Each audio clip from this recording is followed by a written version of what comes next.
Okay, Shalom. First and foremost, I would like to give all praises, honor, and glory to Yahweh, Bahasham, Yahweh Shai, Bahasham, Rakah HaKodash, and double honors to the apostles and elders of Great Millstone, and Shalom to the hopeful elect. Now, today, I want to basically, go into the story dealing with Hezekiah and, the prayer that the Lord answered for him, and basically point out the parallels, right, to how the Lord will answer the prayers for his elect, and the things that the Lord does for those who, draw near unto him with sincerity. So jumping right into it, it's the book of 2 Kings chapter 20 verse 1, and the subtitle reads Hezekiah's illness and recovery. In those days was Hezekiah sick unto death, and the prophet Isaiah the son of Amos came to him and said unto him, Thus saith the Lord Yahweh, set thine house in order, for thou shalt die and not live. So Hezekiah was sick, and Isaiah came unto him and let him know through the words of the Most High, make sure your house is straight, put everything in order, because basically you're dying soon, right? Then he turned his face to the wall and prayed unto the Lord Yahweh Ba'ashem Yahweh Shai, saying, I beseech thee, O Lord, remember now how I have walked before thee in truth and with a perfect heart, and have done that which is good in thy sight. And Hezekiah wept sore. And one thing I wanted to point out was how, throughout scriptures, like, dealing with book of 2 Kings, right, the book of Kings and Chronicles, how it mentions how you have certain kings who did that, which was right in the eyes of the Lord. They walked according to all the ways of the Lord, roughly paraphrasing, and, basically pointing them out for, quote unquote, their perfectness in the eyes of the Lord. And it's not that these men were perfect, but them trying, as best as they could with sincerity, that's what made them look right in the eyes of the Lord. So that's how we remember them. That's how the Lord had them remembered, as those who did, that which was right according to the ways of the Most High. And it's the same thing for us now. We're not going to be perfect. Let's get the book of James, chapter 4, verse 8. We can start here. We start here at verse 6. It's James chapter 4, verse 6. But he giveth more grace. Wherefore he saith, the Most High resisteth the proud, but giveth grace unto the humble. Right? The humble ultimately going to be the elect of the nation of Israel, those who pretty much know their place as creations of the Lord. So therefore they adhere to his word and his word only. They fear him and him only. Submit yourselves therefore to the Most High, resist the devil and he will flee from you. Right? And that's what those who serve the Lord have been doing throughout time. Right? It's not that they were perfect, but that they were resisting the devil as best as they can, because they were serving the Lord as best as they can. Draw nigh to the Most High, and he will draw nigh to you. Cleanse your hands, ye sinners, and purify your hearts, ye double-minded. Right? Main point being drawing nigh to the Lord. That's how you draw nigh to the Lord, to serve him, with truth and sincerity. The Lord knows you're not going to be perfect, but doing that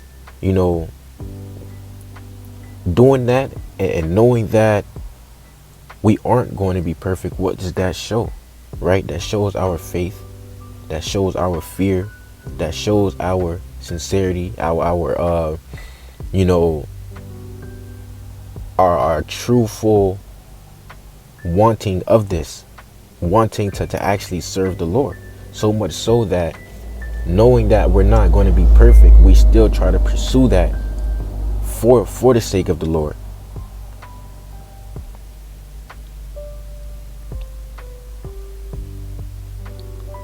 It reads, verse 7, verse 8, Salakia, draw nigh to the Most High, and he will draw nigh to you. Cleanse your hands, ye sinners, and purify your hearts, ye double-minded. Right? And that's how you purify your heart. By serving in the ways of Yahweh Ba'ashem Yahushai. Be afflicted, and mourn, and weep. Let your laughter be turned to mourning, and your joy to heaviness. Humble yourselves in the sight of the Lord Yahweh Ba'ashem Yahushai, and he shall lift you up. Right? And that's how the Lord has always operated, man. He's not going to change. You humble yourself to the Lord. You know, you serve the Lord, and he recompenses you righteously for that.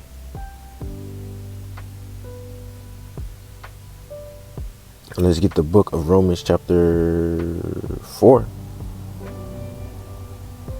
Start here at verse 1. You know, basically hitting at the same topic. And it reads, the subtitle, Justification by Faith, Evidence in Old Testament. What shall we say then that Abraham our father, as pertaining to the flesh, hath found? For if Abraham were justified by works, he hath whereof to glory, but not before the Most High.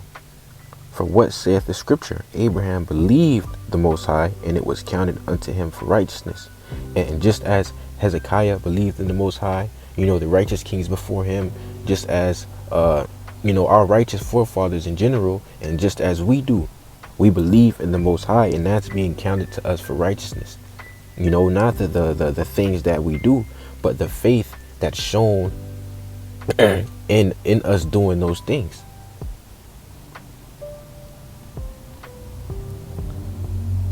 For if Abraham, verse 4, is like him, now to him that worketh is the reward not reckoned of grace, but of debt. Right? Because you have, you know, people who try to seek glory, seek righteousness solely off works, you know, and really we're all in debt.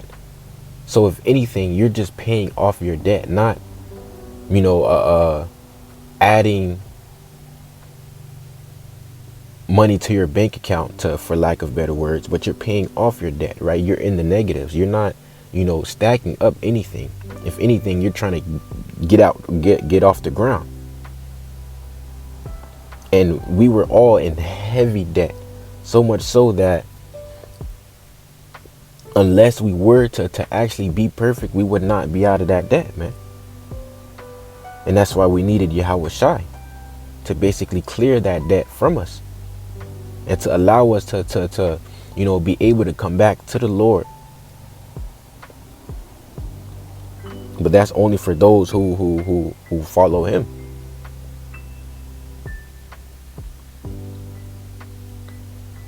But to him that worketh not, but believeth on him that justifieth the ungodly, his faith is counted for righteousness. Right? Because again, you know, the it's not the things that you do that garner you the righteousness, but the faith that you show in doing those things. And that's why throughout these scriptures is how it speaks about these kings are being remembered as those who did right by the Lord. You know, those who did perfect by the Lord with a perfect heart, and so on and so forth, is because of the faith that they shown in serving the Lord. You know, that righteous spirit that they shown in serving the Lord. Even as David also describeth the blessedness of the man unto whom the Most High imputeth righteousness without works, saying, blessed are they whose iniquities are forgiven and whose sins are covered. Right? In which that's only going to be for the nation of Israel. And even further, only a remnant or elect portion of Israel, you know, today. Saying, blessed are they whose iniquities are forgiven and whose sins are covered. Blessed is the man to whom the Lord would not impute sin. And the way that scriptures speaks about, certain kings, let's see if we can get more.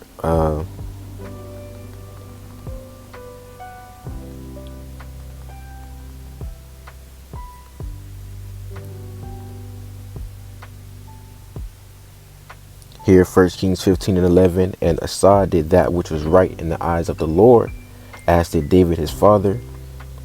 And Jehoash did that which was right in the sight of the Lord all his days, wherein Jehoiada the priest instructed him, and he did that which was right in the sight of the Lord, yet not like David his father. He did according to all the things that Joash his father did, and he did that which was right in the sight of the Lord, according to all that his father Amaziah had done, and continuously, right? It's speaking about these kings as if, they did not sin, as if everything that they did, was right in the eyes of the Lord.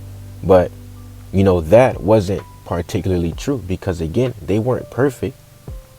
But in pursuing that perfection by serving the Lord, fearing it and doing according to the words of the Lord,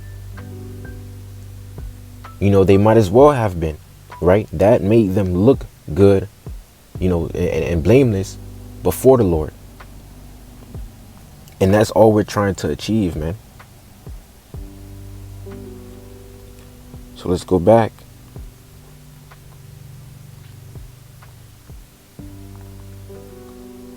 I beseech thee, O Lord Yahweh, remember now how I have walked before thee in truth and with a perfect heart, and have done that which is good in thy sight. And Hezekiah wept sore. And it came to pass, afore Isaiah was gone out into the middle court, that the word of the Lord Yahweh by Shemaiah came to him, saying, Turn again and tell Hezekiah the captain of my people, Thus saith the Lord Yahweh, the God of David thy father, I have heard thy prayer, I have seen thy tears. Behold, I will heal thee.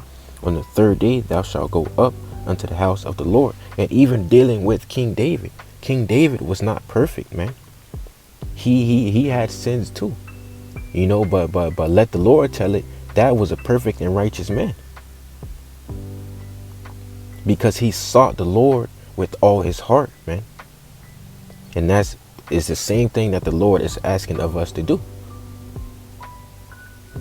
But it was only through the sacrifice of Yahweh that we were given that opportunity to do so.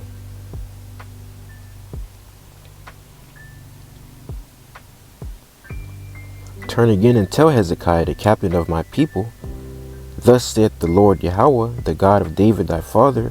And Hezekiah was the king of Judah, the southern kingdom at the time. I have seen thy tears.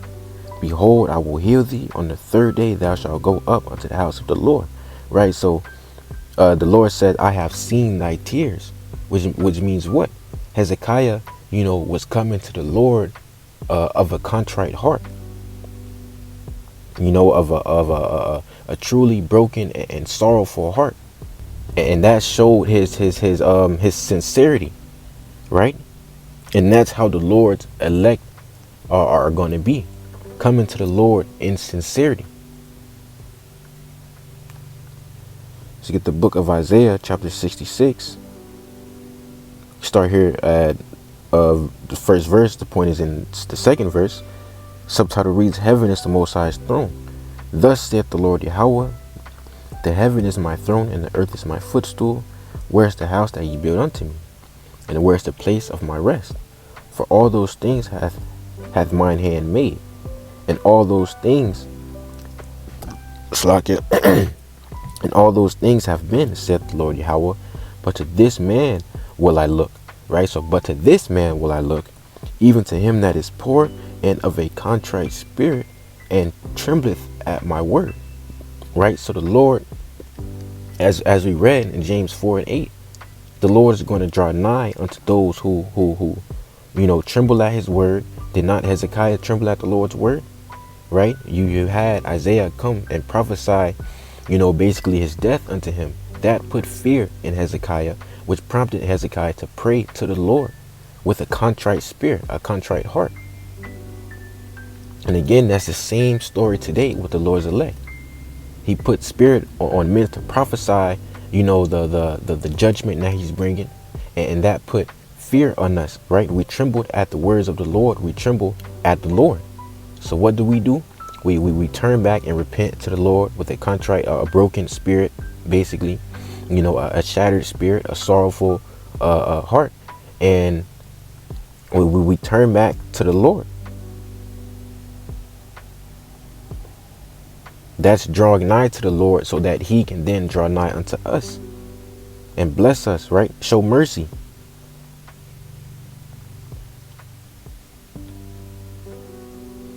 I also want to get the prayer of Azariah dealing with, Azariah, Hananiah, and Mishael when they were, basically taken by the Babylonians, and the king threw them into this furnace of fire because of their unwillingness to ultimately bow down to an idol, right? To worship an idol. This is the prayer of Azariah chapter 1, verse 16. And it reads, nevertheless, in a contrite heart and in humble spirit, let us be accepted. Right? These are those that the Lord, as we just read here, but to this man will I look, even to him that is poor and of a contrite heart, man. The humble in Yahweh by Hashem Yahushai. Verse 17, like as in the burnt offerings of rams and bullocks, and like as in 10,000s of fat lambs, so let our sacrifice be in thy sight this day, and grant that we may wholly go after thee, for they shall not be confounded that put their trust in thee.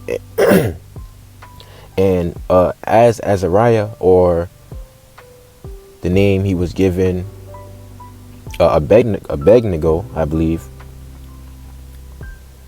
as he was making this prayer, they were already in the midst of the furnace, right? And now we follow thee with all our heart. We fear thee and seek thy face, right? So they were already in the midst of this furnace. And if you're familiar with the story, that furnace was so, hot that the men, the Chaldeans who threw them in there, they got burnt up by coming close, getting caught in the little flares. So how much more them, right? And Azariah is making this prayer, which shows you how the Lord was already with them, man. The Lord already knew what they needed, because they're making this prayer. He's making this prayer in the midst of the fire, which means that the Lord was already protecting them. And the story also talks about how, the angel delivered them out of that, and there was nothing, no burnt marks, no smell of smoke, no singes on their clothing or anything, man.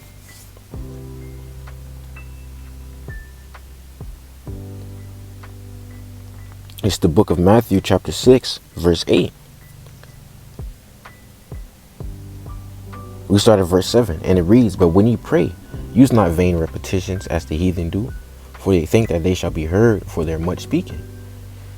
Be not ye therefore like unto them, for your Father knoweth what things ye have need of before ye ask him. Right? So the Lord knows, man, and that's, that's an example of that.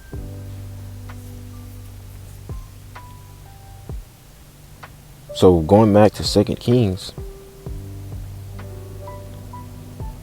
verse 5. Turn again and tell Hezekiah, the captain of my people, thus saith the Lord Yahweh by Hashem Yahushai, the God of David thy father, I have heard thy prayer, I have seen thy tears. Behold, I will heal thee on the third day. Thou shalt go up unto the house of the Lord Yahweh. So, this is likened unto to those who draw nigh to the Lord, those who serve the Lord, coming to him with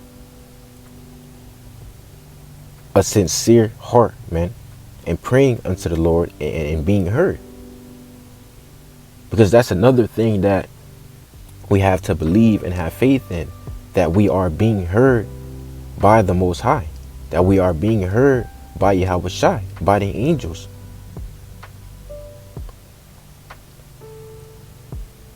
Verse 6,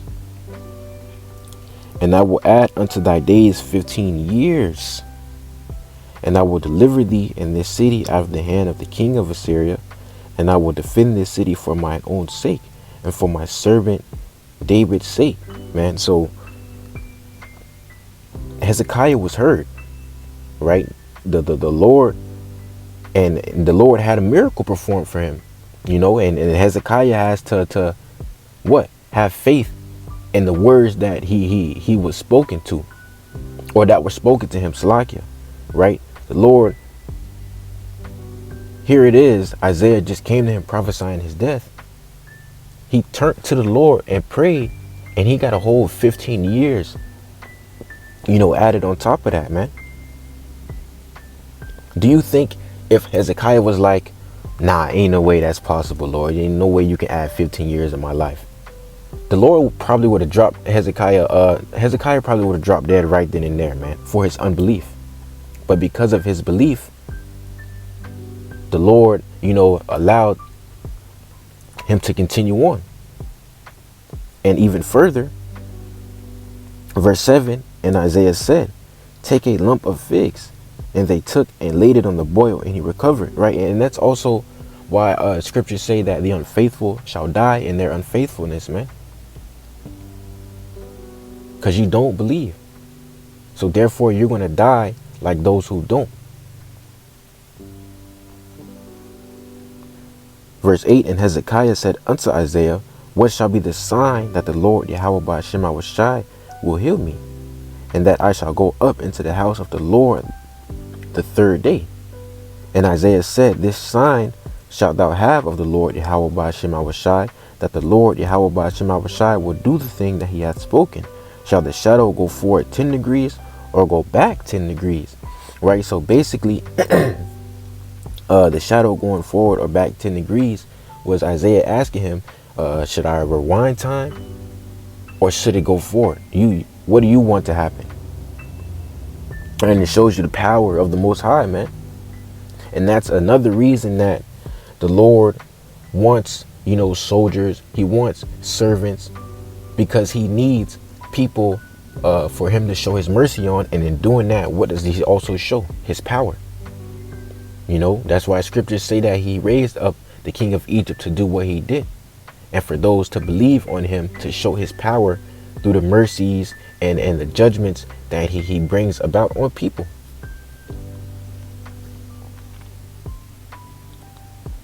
Verse 10, and Hezekiah answered, it is a light thing for the shadow to go down 10 degrees. Nay, but let the shadow return backward 10 degrees. So Hezekiah was like, it wouldn't be, it really wouldn't be as hard as pushing it forward than it is to push it backward. So let's have that happen. Let's get this in the NLT, just to bring more clarification.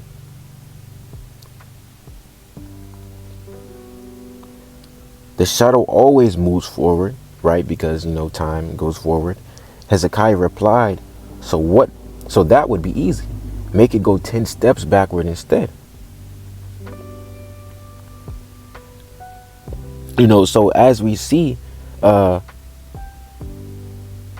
just as the Lord gave Hezekiah a sign, right, gave of the promise, the Lord is also giving us signs of the promises, right, of the prophecies. He speaks about that in Luke 21, Matthew 24, Mark 13, and even throughout the scriptures, right? The Lord tells us certain prophecies are going to happen, like when he says that there's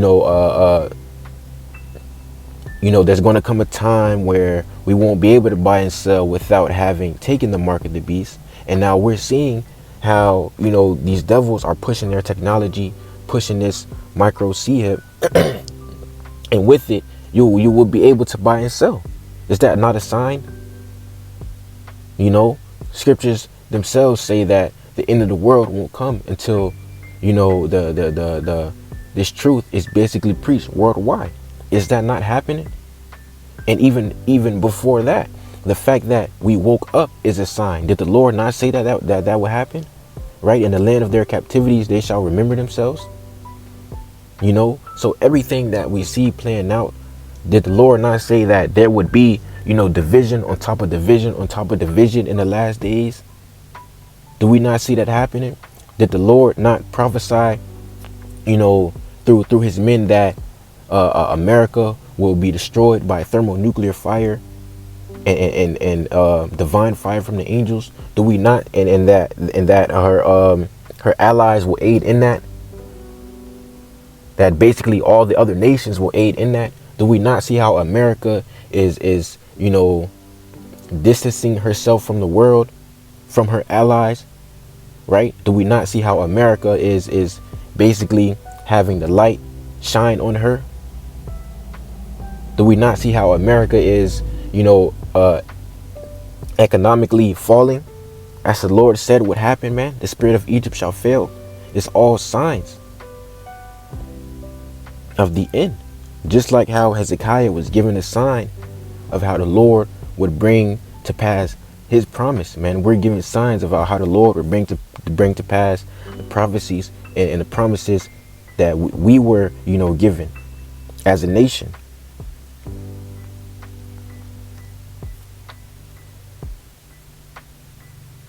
This is verse 11. And Isaiah the prophet cried unto the Lord Yahweh by Shem Shai, and he brought the shadow 10 degrees backward. So the Lord rewound time by which it had gone down in the dial of Ahaz. Right, in which that is what? A miracle, man. And like I said, that's why the Lord, needs those who have faith in him, needs those that believe in him, for him to be able to show his power through miracles such as these. It's the book of Romans chapter 9 verse 23. We start at verse 22, and it reads, what if the Most High, willing to show his wrath and to make his power known, endured with much long suffering the vessels of wrath fitted for destruction? Ultimately, the vessels of wrath fitted for destruction are Esau, Edom, right? The son of perdition. Perdition goes into destruction, right? The so-called white man. Verse 23, and that he might make known the riches of his glory on the vessels of mercy, which would ultimately be the elect of the nation of Israel, which he had afore prepared unto glory, right? So how was the Lord making known those riches of his glory? Through the vessels of mercy, by, in times of persecution, in times of trouble, the Lord is going to deliver them out of that by way of miracles, right? Scriptures say how the angels are going to be protecting us. Lord willing, we be of that number. You're going to have brothers given spiritual power to defend themselves. The Lord is going to bring out all the stops, man, to show you, to show you and to show the world that he is, that he exists, that he is the one and only true living God. That's why, is it Baruch? Sanctified. Let's see.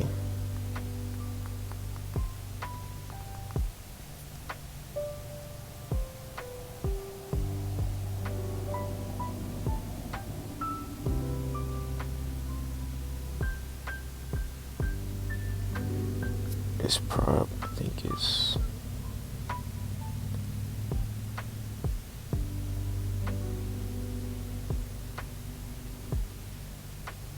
it's the Wadi by Shema Shai is the book of Ecclesiastes, or Sirach, chapter 36. We start from the top, and it reads, have mercy upon us, O Lord, God of all, and behold us, and send thy fear upon all the nations that seek not after thee. Lift up thy hand against the strange nations, and let them see thy power. Right? As thou wast sanctified in us before them, so be thou magnified among them before us. Right? In a way that the Lord is going to have that happen is through the miracles and deliverance of his people. The Lord is going to magnify his name and his power among the world, man. upon his return, man, through his son. And let them know thee as we have known thee, that there is no God but only thou, O God. Right? And that's what the Lord's coming to do upon that return. Establish that fear of the name Yahweh, Bahashem Yahweh Shai, back on the earth. Because that's what seems to be lacking in this earth. Fear of the one and only God.